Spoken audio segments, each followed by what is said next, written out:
Hello and Ashe.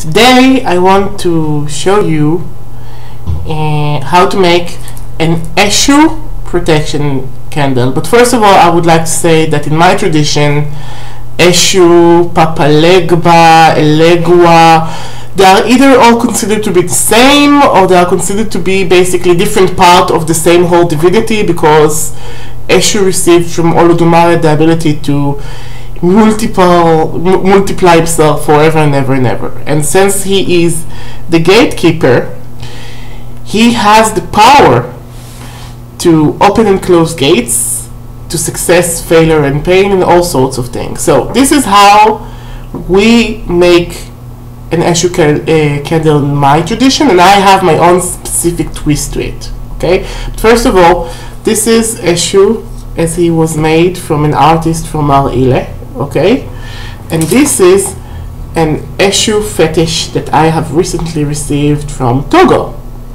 Beautiful, isn't it?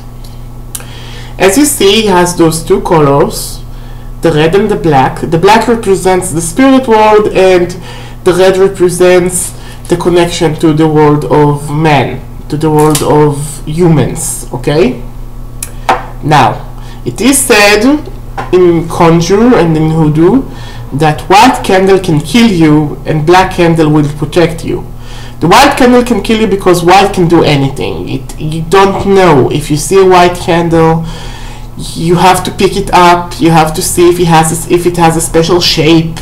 You have to smell it to see if it has some sort of ingredients. But black candles are usually like straightforward sort of things, and they represent like both the spirit world and also the earth, because the earth is also black. Now, I don't like buying a lot of candles, okay? I believe spellcasting should be done cheaply as possible, but that doesn't mean that we shouldn't, like, you know, we shouldn't give of ourselves to make it good. So I only keep like mostly taper candles, and I mostly keep like white, black, and red. And the black one I usually use for protection. You can also use them for hexing or for banishing, but I usually use them for protection purposes. Okay, and now, you know, it was difficult to find good black candles in Israel for a while, but now I have a very good resource, so I don't mind using them. But even if you only have white candles, that's fine. You can use white candles, and if the danger is more physical, obviously you can use red candles, but this is danger that comes from the spirit realm, so I'm going to use black candles. Okay, so first of all, what you need is black candle, some Eshu oil. Okay, now Eshu oil is very easy to make. You mix a handful of cinnamon chips, a handful of roasted coffee grains or whatever, a pinch of cloves, and a pinch of tobacco, and you put it in a jar like this for 3 months. Now, I know you hate waiting, but this is the traditional way of doing so, and this oil would last for a long time and would be used for a very long time. Coffee beans, I meant coffee beans. Okay, so you let it wait for 3 months. As you see, it has the date on it, so I know when it's ready.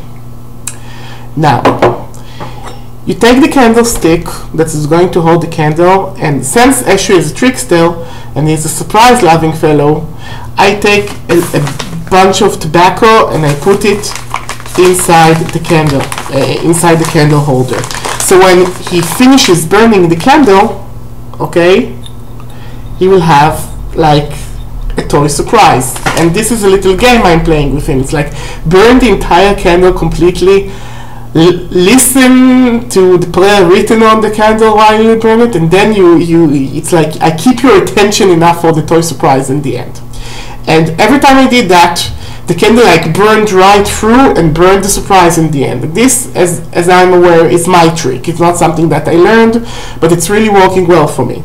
So after you put a dash of tobacco, and I don't smoke, I keep tobacco only for ritual purposes, okay? In the end of it, okay? You take the candle and you carve any Eshu symbol. Now, the simplest one would write an A with 3 dots. I'm sorry, an E with 3 dots for Eshu. In Hebrew, it would be the word Aleph, okay? And I'm not sure you're going to see that, guys, because it's like a webcam and it's not highest resolution, but here, I wrote Aleph here, okay? And I put 3 dots, okay? Or you can do the symbol, his basic Quimbanda symbol or whatever, which is like the trident, okay? With the wave of Yemaya to represent this power. It comes from the diaspora because we don't live in Africa, and the crossroads, which is basically this, okay? After you do that, you basically you write the name of the person that you wish to protect, and I'm not going to show you the name, but I can tell you this is a patient of mine that wants protection in specific hours, okay? This candle spell is really good when you know that this person is going to be in danger for a specific hour, okay? So you carve the name with intent. By the way, this tool is used in Manico. It costs very cheaply, and it has like a ball head, a small ball head or a big ball head, and it's good to clean your toes and between the toes and the skin. I have one that is ritualized for carving candles because it's very precise, okay? So carve it with your intent of protecting that person, okay? And he has a long name. And basically lightly anoint the candle with the Eshu oil, okay? Now, you might ask yourself, well, if you put all those ingredients in the oil, why don't you just put, like, I don't know, things like mandrake or jet stones or stuff in the master bottle to make this protection oil? It's because I use Eshu oil for multiple things, okay? I use it for multiple things, and I have no reason really to make it like specific. I might want to use this oil for opening business opportunities in which protection would be redundant, or open the doors for heart, or bring success in a test or whatever, okay, or bring luck. This master oil must be uncontaminated, but as you get the smaller vials, you can put in them stuff that would be like more suited, like more specific, okay? Like if you want to make like an Eshu male attraction oil, you can put some, I don't know, it depends if you want to attract men or women, but this is another video subject, okay? So basically I take this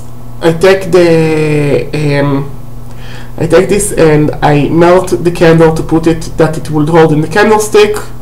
I call on to Eshu by using my maraca. I'm calling Agolar Elegua, which is greeting God opener, okay? And then I sit down and I talk to him like my dad, and I request that he will protect this, and he will use this candle as an anchor for the protection spell that I'm doing in the Aya, in the world. And this is how you do a simple Eshu candle protection spell, okay? Now, if you don't have time to wait the 3 months, okay, for this, you can use coconut oil. General coconut oil really goes everywhere, okay?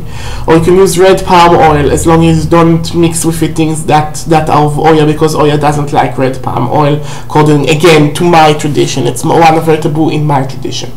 So you can do many things with the basics, but I do recommend making this oil if you work a lot with Papa Legba or Eshu. This would be good for you. Okay, thank you guys, and goodbye.